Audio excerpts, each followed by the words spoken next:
Alright, in my last video I couldn't really do this because I don't have that many hands, but as you can tell they're already changing.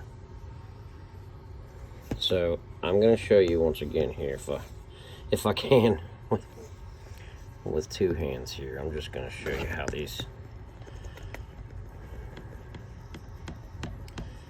Now this video is continued from my last video, obviously. Kind of a part two. This is just a pocket knife that I'm rubbing back and forth on the screen.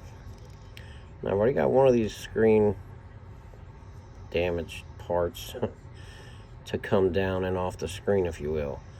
So I'm pushing down, but I'm also kind of going back and forth for a minute. And in a circular motion, and they seem to just be shrinking. So they'll widen out, and they'll turn a little circles, and then it's very odd.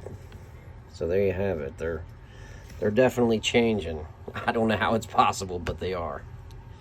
Thanks for watching.